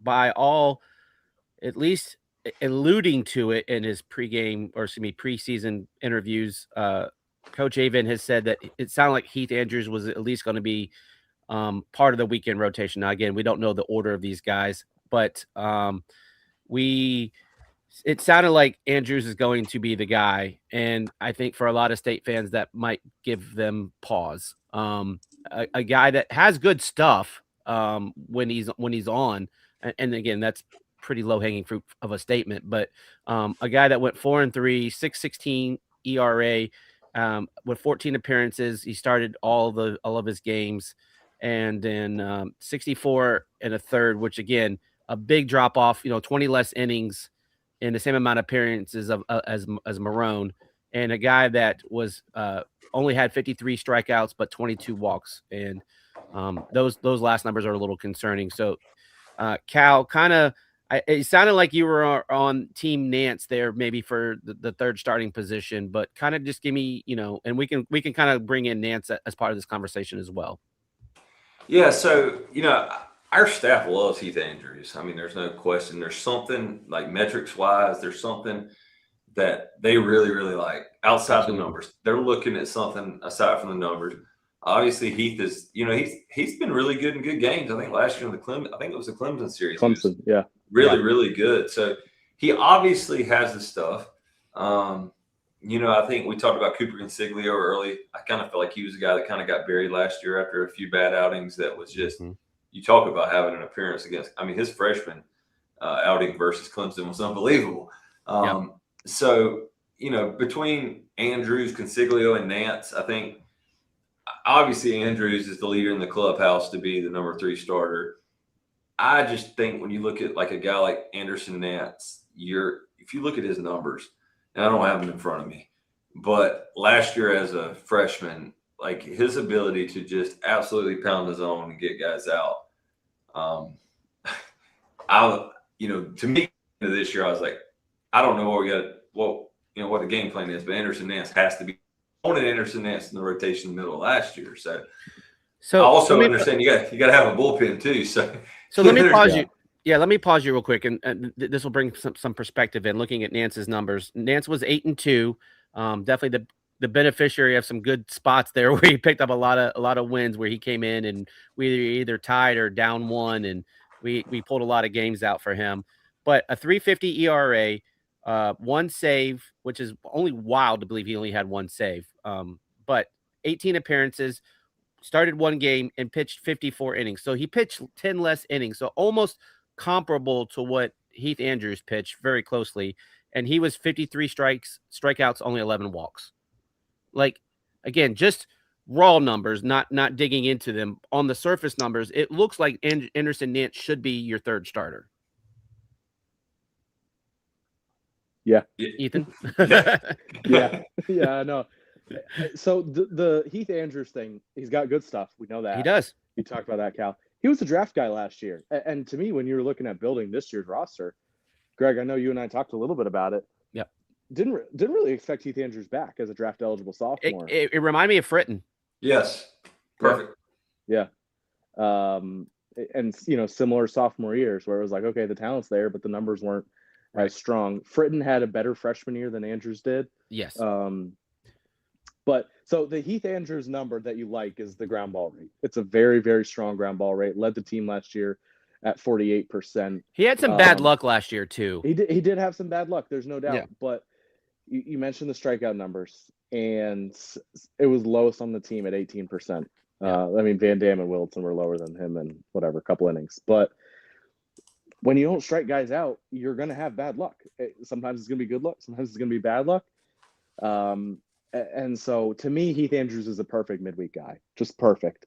Going to pitch to contact, and against lesser teams, it plays, it's fine. Mm-hmm. But against ACC teams, I really thought the inability to miss bats just kind of stood out. And it's just, again, you're always hoping for somebody to hit it at a defender. Right. Sometimes they'd hit it to a double play. Sometimes it'd be a bloop double. It just Texas leaguer. Yeah. right. And so that's just kind of what happens when you're unable to miss bats. So we'll see. I hope they have a shorter leash with him this year. You've got other options. Consiglio, Cal, I'm with you. Nance would be my pick. I do think they're kind of overvaluing, having a quote unquote star closer, reliever, whatever you want to call it. I would put Nance in the rotation and worry about the bullpen later. That's the way I would approach it. But, clearly, again, and Andrews may put together a really good year. Like we talked about Clemson game. He was awesome. Struck out 9 guys. I think it was 6 innings, 1 run, maybe 2 runs. He was awesome. But it was few and far between last year. Yeah, Andrews, the 13 home runs is really like jumps off the page too. Yeah, because when you don't strike guys out and you're letting them put it in play, and you're kind of a little bit prone to the home run. Well, and for me, like, again, I give it the Fritten comparison because I think there's a lot of things there. Like it always felt like Andrews was running really deep into counts, and that because again, to your point, Ethan, not having to put away stuff, and guys just battle. And then they just kind of put it in play and something happens. Right. And so for me, and I could say the same about Coop. Like I felt like the staff kind of hung both Andrews and Coop out to dry a couple of times where he gets you through the lineup once and then you let him hang around for another, 3rd, 4th inning. And now they've timed him up and now, all hell's broke loose, if you will. It always feels like they're reactive to pull guys and not proactive. Yeah. And you mentioned with Consiglio, thought that happened last year. Yeah, it happened a couple of times in the postseason with Nance. I'm trying to remember the specific situations where it would be like, all right, you got exactly what you needed from this pitcher in this spot. And well, Coop was one of those for sure. Cooper, 100%. Yeah. And then they would send him back out there, and then I would all go. I think one of it was maybe the Stanford game. Mm-hmm. Was it where they pulled Andrews early, went to Consiglio, they got like 2 or 3 innings. Yeah, and it was like, oh, perfect, you got Duden and Schaffner to take you home. Yeah, and they stuck with Consiglio, and that was that. Yeah, and then you don't win the regular season title because of it. And I think I want to say Clemson too in the ACC tournament. They left Nance out there. You got through 3 innings. Then he started to give up some loud contact. Gets through another inning, and it's like, pull this guy, pull him, please. Yep. Yeah, we've caught a couple in the warning track. We think he's done. Right. And you've got other guys. Like it's not like, okay, this is the end of the rope. This is it. No, you've got Duden waiting. You've got Schaffner waiting, and it didn't happen. You lost those 2 games. So, just for the sake of time, is there any other pitchers you guys really want to kind of talk about? I think we've hit a lot of them. There's some. I know you're a Paisan guy, Ethan. That Paisel, Paisel. Yeah. Sorry, I don't want to say Paisan. I'm thinking Italian. Yeah, did some interesting stuff at UNCG a couple years ago. Got hurt. I think it was an ACL this past year. Yeah, a guy. Potential guy to work into the rotation, maybe. Really good stuff. Had some good numbers at UNCG. We'll factor in somehow. I think Ware probably out of the bullpen to start, but. Kind of another name who's just kind of down the list, and it's like, hey, I don't feel that bad about this guy. Yeah, another name like a guy that you got some nice stuff out, especially being a left-handed pitcher was Tristan Potts. I think he's a guy that's gonna do some really good things in the bullpen for us this year. Again, I'm just kind of throwing out a few things here. Landon Carr. Landon Carr was a JUCO guy. I want to say he had 2 years ago. Yeah. Had Tommy John. They kind of implied that it was, I think Fit wrote it, that it was like late in the season or something. So I don't know what his availability looks like, but I think probably a guy that when you originally landed him, like you expected him to be a reliever, a potential leverage guy for you. So we'll see how he factors in. Yeah. And then another one, redshirt freshman, Caden Morris, another guy coming off Tommy John. What jumps off the page for me is he's 6'8", 220 pounds, like just a monster on the mound. So if you get anything from him, that would be pretty cool. He's another local kid that was played at Pro 5. We got some guys there that State does well with those guys. And that's exactly what I was getting ready to say. In fact, we got Eli's brother Christian on the team this year, he's an interesting prospect for me too. I don't know if we're going to expect anything out of him, but just definitely a guy that can do some things for you. But all right, real quick, Greg, one more. True Manuel. Another that's guy, a good name. Tommy John last year. Yeah, I think to me, out of all these guys that we've named, kind of here at the end, Manuel to me is the guy that I think he could end up being a guy. Yeah. So where we're going with this is State has a lot of options, right? So if you get into injury issues, if you get guys that are just struggling to throw strikes, there's another next man up type deal here. So it's for me, it's just about carving out roles at this point. You got a lot of talent. It's just trying to put it all together and figure out, okay, where does it fit in the puzzle? Real quick, kind of just we'll talk about a starting lineup. We'll go around the diamond and kind of hit these out real quick. Not really go into a lot of depth because a lot of these guys are returning, and you kind of, if you follow the Pac-9, you kind of know what you're getting. I really wanted to focus on some of the newer guys, and then the starting pitching. But first base, who do we think is going to play first? Chris McHugh. Yeah, I think I know McHugh wanted to play on the outfield, and I know Avent has mentioned it in left field, but I just don't see a path for him to play on the outfield with as crowded as it is. Ethan, you feel the same? Yeah. I mean, the only thing, again, where it kind of reminds me of Gino Gruber a couple years ago, where it's like the bat really plays. Yeah. And from a pro perspective, like, can you get him another position? I think that's kind of it. And, right. That helps your profile so much. It's tough being a first base guy, when that time comes. But yeah, I think it's a no-brainer. He's at first base. Are we in agreement that your starting second baseman is Luke Nixon? Yeah. Okay. Yeah, I would assume that it would be him as well. All right, so now we get to the left side of the infield, and I think this is where we're going to get a little debate here. Are we saying it's going to be Mikey Ryan or Sherman Johnson? Or at least, how about we talk about day one? I'm not talking about the when we roll out a lineup in Puerto Rico here in 2 weeks, who's the starter at short? I think it's Ryan's to lose. Not who you want it to be, but who you think it will be. I think it's Ryan's job to lose. Yeah. And I think too, again, like we're going off of limited info here. Like, sure, if Ryan's glove is that good, it doesn't really matter what he hits. Like, you need a glove at short. Yeah. And to me, that's kind of where I lean towards him over Sherman Johnson. I think Johnson's glove's more of a question. Yeah. And to me, if Mikey Ryan can defend at a very, very high level, he can play regardless of struggling to hit. Yeah.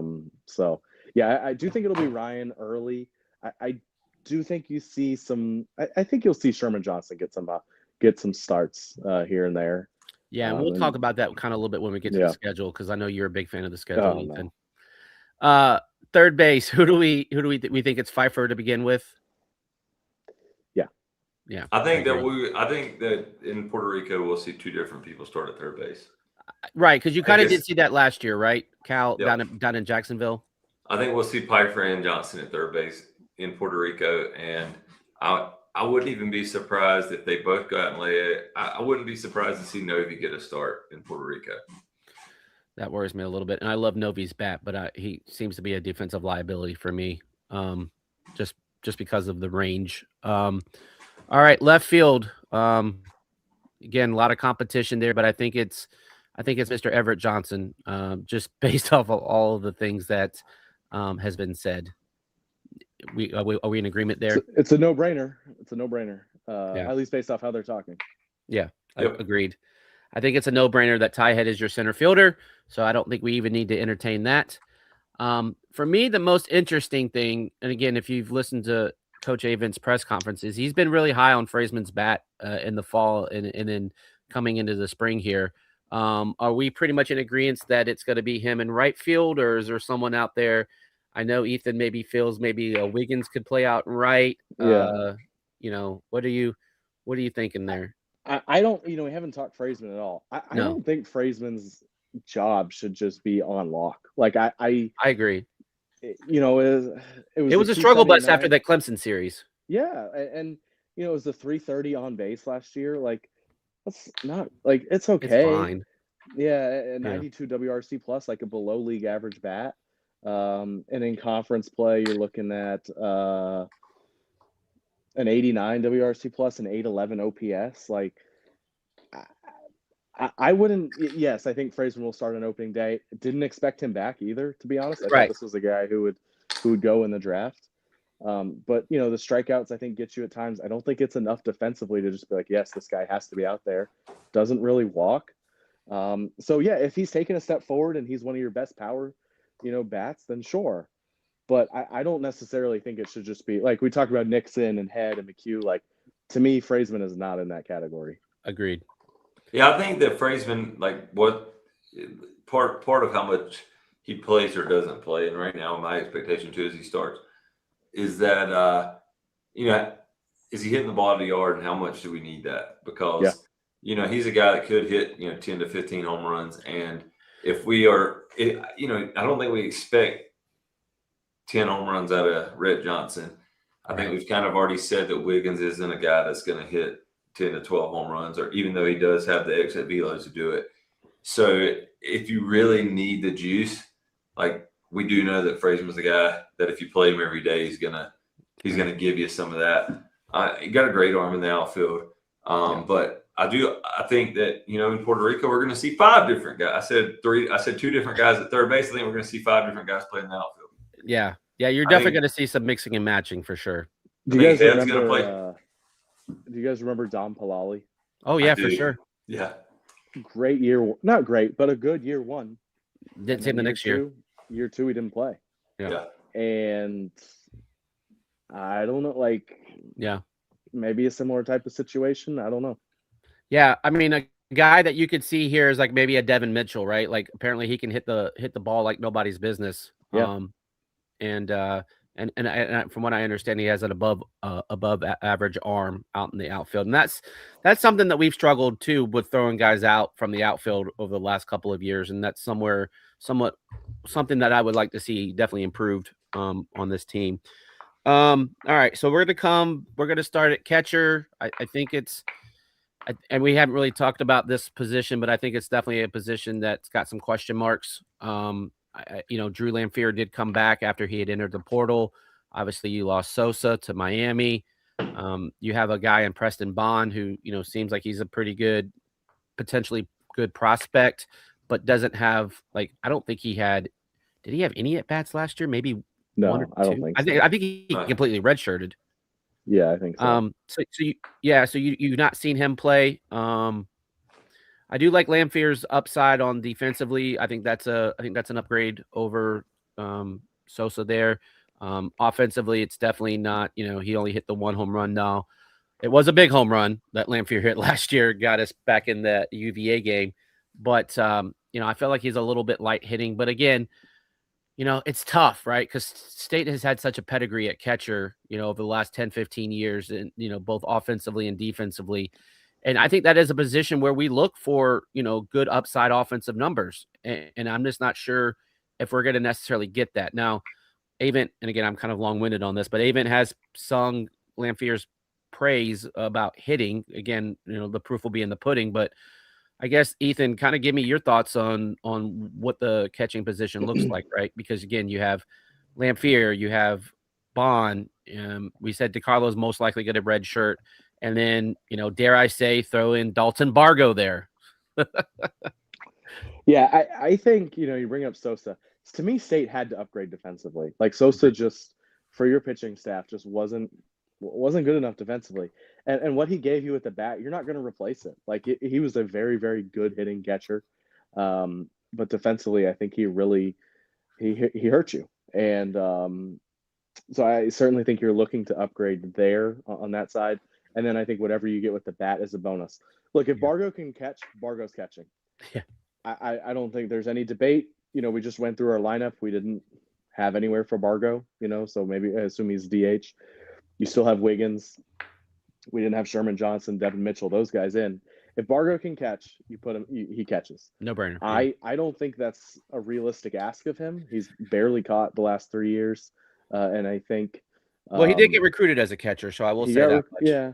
So again, I know. We're pulling here. We are. But D1, yeah. I think you're looking for more defensively. I actually don't mind Lamphere's bat. Like I think he's got good exit velocities. He'll walk. He doesn't strike out a ton. I mean, last year he had a 20% walk rate and a 12% strikeout rate. He had a 243 BABIP, which is batting average on balls in play, which is crazy low. So Well, Look, and he didn't get a lot of opportunity to get into a rhythm, No, he right? And didn't. baseball is Like, such a rhythm sport. right. Like, and not that I think Lanfear's come in here and gonna be all conference or anything like that, but I think he'll be fine. You Yeah. know, and if he holds up Serviceable. defensively, that's all you need. So, Yeah. But again, if Vargo can catch, Vargo should catch. I mean, that's Yeah. how you get your best 9 bats in the lineup. Cal, is that how you kind of feel there? I think the thing about the catching position is that it's probably the only position on the entire field that can be decided by those 3 guys you're going to start Friday, Saturday, Sunday. Mm-hmm. And I think that, if Ryan Marone or Jacob Duden say, I really feel comfortable when Drew Lanfear's behind the plate, he's going to catch. Yeah. And You got personal catchers. Yeah. Yeah, I mean, that's the thing. like it's the only position on the field. And I think he probably has he's probably very comfortable with our staff. So, and you remember last year, probably when I had Brandon Butterworth on and AMAC, they say he's the hardest working guy on the team. Obviously, he's an event guy. That's what he loves those guys. So, I think Lanfear is going to get every opportunity to catch, but also it's not very realistic for a guy to catch 56 games either. So, well, you'd be surprised. I mean, we love to run our catchers into the ground. I'm just very interested to see if Lanfear can't catch 56 games, which I don't anticipate he'll do that. Right. Is it Barga? Because Barga's going to play, right? Whether we stick him at first base, third base, DH. DH, yeah, something. So do we? Yeah, I mean, I think he's going to probably be slated in as a starting DH to go into week 1. But if Lanfear, were to get hurt, then I think that's the question.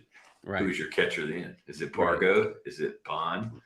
I would assume it would be Bond, but again, that's an assumption. He's a legit catcher, and but again, he's got no game experience. So there's again, to that point, like what happens, and I think that is the one position that we're the most fragile at, if you will, because there's so many unknowns past your starter. Where last year we're like, well, man, if Sosa gets hurt, gosh, we really lose a lot of juice. But hell, we're probably better behind the plate. That's probably not the case this year. So. Right.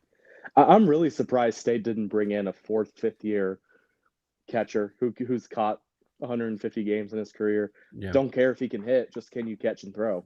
I'm surprised they didn't land a guy like that. Yeah, it's fair. I'm not really going to get into the DH position because someone's going to slot into that and have a lot of talent. And that I feel like that's going to be a revolving door. What's that? Based off our lineup that we just put together, it's Bargo. Yeah, for sure. Agreed. All right, I'm going to spend like 5 minutes and talk about the schedule and then kind of talk predictions. It's interesting. After Puerto Rico, we have 18 straight games at the Doak. It's crazy. Like not even a midweek game in there away. It's like a UNCG or a Campbell.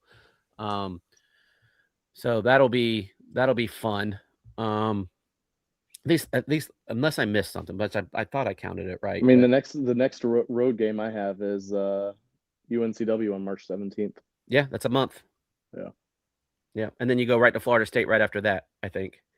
Yeah. No, right before that. Oh, yeah, no, April 4th. Excuse me, I have my schedule here. Yeah, but so the schedule, like out of conference, you have your typical. You got your 2 against ECU. I think we only have 1 against Coastal this year. It's not like, we're not facing the 27-28 Yankees on any of those midweek games for the most part. So a very doable schedule there. Kind of got the ACC schedule in front of me. And these are just based off D1 rankings. So like take it for what you will. We have out of the 10 series, we have 5 series against the top 10 and then 5 series against 10 or worse. So, pretty favorable. We do have FSU, Georgia Tech, and Carolina will probably be the 3 most difficult schedule series. But again, I think it's for an ACC schedule, I think it's pretty good. I feel like Georgia Tech is overranked a little bit. And again, I won't, this isn't an ACC podcast, but I think they're maybe a little touch high. I don't trust their pitching. FSU is getting a lot of love. Maybe Link has finally got it all figured out after his, I think this is like year 4 for him down there. Some interesting games. We'll have some former players coming back. Obviously Miami will be coming back to town. So Sosa will be coming back. You'll have Jake Bechtel coming back with Wilmington, and you'll have Jackson Lucas coming back with Liberty. So you'll have a few guys that'll kind of make their returns back to the Doak. But kind of just give me your thoughts on the schedule, like, favorable, not favorable, kind of like I feel like we're going to have to make a lot of noise in the ACC because there's like, if you lose some of these non-conference games, it's going to really wreck your net and your RPI and all that stuff and your ability to host. Ethan, I'll start with you. Yeah, the non-conference slate's terrible. It's awful. I mean, I don't understand it. Washington, Indiana State, and Puerto Rico, I think those are two good teams. You've got Coastal in the midweek. ECU, we know they'll be solid. UNCW, Campbell. But we need ECU, not last year's ECU, because last year Right, ECU hurt us. Like, they weren't as good as we thought they were going to be. Yeah, those games. They were actually as good as we thought they were going to be, but not until they were already in the postseason. Yes. Right. Yeah. True. Yeah. Good point. So yeah, I mean, State. I mean, you mentioned that 18-game stretch. I mean, only one of those games is interesting to me. Coastal. I mean, the rest of them, State will probably lose one of them. It'll be a head scratcher. That's how baseball goes. Yeah, but the ACC slate. I mean, look, the non-conference slate is going to put you behind the 8 ball in regards to RPI and hosting. So can you make it up in the ACC play? I mean, we saw last year State goes 17-11 in the ACC. You're one game away from winning the ACC regular season, and you weren't even that close to hosting. I think that kind of tells you what they do with their non-conference slate. So yeah, they're gonna have to do work. I think the exciting part is there's a lot of good road series there. Florida State, Wake Forest, Georgia Tech. Yeah, you mentioned those. You go out there and win a couple of those series, that'll help yourself, in terms of hosting. So, the ACC slate, you get Boston College at home early. That should be favorable theoretically. Duke should be a step down, you would think, without Pollard this year. They lost a lot of their roster. So I think they will be a lot less. Virginia Tech, so that's it. Yeah, even with that being a road series, but again, it's not a difficult. And you go out west to play Stanford, and they're not the typical Stanford teams that we're used to in the last 5 to 7 years. They're very down. But they were better last year. They were 2 years ago. They were bad. Last year they took a step forward. We know from the end of the season. They did beat us. Yeah, so I wouldn't be surprised if Stanford ends up being like a tournament team. Yeah, they're fringe, but yeah. Cal, kind of give me your thoughts real quick on the schedule. You never have to sweep a series, but I feel like you really, really need to get. I think you need to sweep Boston College, because then I think you go on the road to Florida State and Georgia Tech 2 weeks in a row, and you're like, you want to be at through 9 games, you're hoping you're at least 5-4, right? Yeah. Well, if you only get 2 against Boston College, it can get a little dicey. I mean, it's gonna be hard to go on the road and win a series at Florida State, Georgia Tech. I'm with you on that, Greg. I don't know that I'm 100% all in on how well they're going to throw the ball. Arguably they probably the favorite for the national player of the year. But other than that, I don't know what they have pitching. Yeah, Burris is pretty special, but you still got to get guys out. So Georgia Tech, I mean, they're obviously to go to Tallahassee and Georgia Tech back-to-back weekends. I think that is interesting. Yeah. To Ethan's point, I think that going into ACC play, you're really going to be disappointed if you're any worse than if you've lost more than 3 times, you're probably going to be like, we don't know what we have. Yeah. So I think same with Duke. You expect them to take a step back with Pollard at Wake Forest. It's always a tough place to play. Yeah, and you expect them to be good. And then the one thing I like Miami at home. The one thing I don't like is that we go on the road to Stanford and then open the Carolina series on a Thursday. Yeah, that's probably way overhyped with with 20-year-old kids, but you're gonna you're gonna get back at midnight on a Sunday night and then play on Thursday. So Greg, can you offer up your private jet for them on that? I'll work on that. Yeah. Okay. Yeah, that's the crappy thing too, right? Is they're at the mercy of commercial travel, and they're gonna get in real late. I mean, there's got to be a chance that somebody gives them a private one for that week, right? I mean, they got to be back. You would think. I mean, my guess is that's probably going to be a noon game local. I At mean, Stanford. I Yeah. can't. It's I haven't seen. 105 first pitch in Stanford. Ugh, that's awful. That's freaking awful.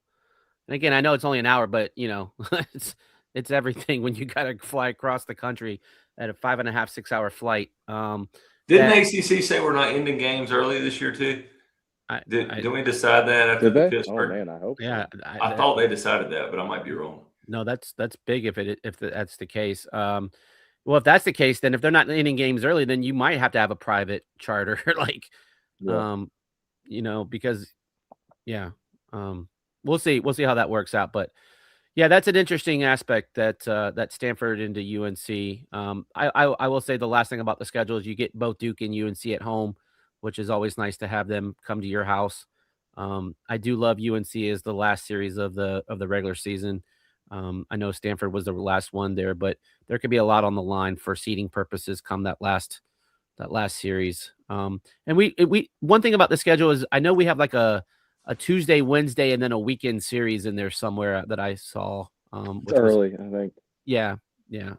Which shouldn't be that big of a deal, but it's just an interesting thing. All right, last thing, we're gonna wrap this up. We've been going long, guys, and I definitely appreciate you hanging around. And I know you have lives, but prediction and again, take them with a grain of salt. There's a lot of unknowns that are going to be, approaching us over the next 2 or 3 months. But based off this talent in the schedule, what's I don't need a record per se, but like kind of give me where you think State's going to fall in the pecking order of the ACC. It seems like they're always in the same spot. I don't know if you guys have ever talked to Andrew Sanders. I asked him one time, what are your thoughts on the baseball team? It was a few years ago. And he was like, yeah, I just roll up. I know they'll be good. Yeah. I just show up the first day of the season. It's kind of how I feel. I mean, I think State's got a really good roster.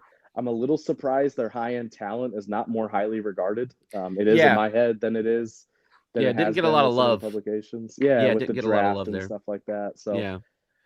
I mean, I think this is a team that, we saw them compete to win the ACC last year, and then they acted like it wasn't that big of a deal to them, which talk for another day. Only because they lost, but yeah, I same spot, like 4th, 5th, kind of in that range, yeah. and if it kind of falls to you late like it did last year, then you've got a shot at it. Yeah, I wouldn't suspect they'll be the best team in the league, but that 4th, 5th spot kind of on the fringe of hosting for most of the year. So I don't know, what is that, 17 ACC wins, something like that. Yeah. And then a 2 seed in some regional. That's feels like a pretty safe bet. For comparison, we were 17-11 last year, and I think we ended up 3rd. I think because of the tiebreakers. In the league. Yeah, I think it was like 2nd or 3rd. Yeah, but we had a chance to, if you win one more game, I think you end up being the number 1 seed. And again, with the ACC tournament the way it is, and there's no longer the pods, and I'm okay with that. Getting some double buys would definitely be nice from a pitching perspective. So you've got your arms ready to go in the ACC tournament. And again, it's just one of those kind of free for alls. And does that mean they're the best team in the league? No, but they get the automatic, seat or the automatic bid, and that's always nice. So, Cal, kind of give me your thoughts of where you think this team is going to end up in the ACC when it's all said and done. I think that we're going to be going into the Stanford Carolina series still with a shot to host. I think that is the goal, is to host. Yeah. I think we have 5 arms in Marone, Duden, Andrews, Consiglio, Nance that would start for at least half the teams in the ACC, which is pretty impressive to have 5 guys in your arsenal that can do that. Mm-hmm. I think that when you look at us offensively, I think, finding the lineup and how long it takes to do that. I think if you see a lot of searching early in the year, I think it's obviously good to, give a lot of guys opportunity. But I think if you look at the really good NC State teams, Avent has kind of locked into a lineup. And I think that it's going to be a good sign if we do that or like, I don't want us to have played 3 different guys at shortstop through 20 games. I don't think that's ideal. I don't think that we want to have a revolving door at third base or still haven't figured out who's going to catch. But in my mind, I think that with the talent that we have on the roster, I think the biggest question mark is the bullpen. Not because I don't think we have guys to perform out of the bullpen, but what does it look like based off who our rotation is? So to me, the biggest question mark is the bullpen.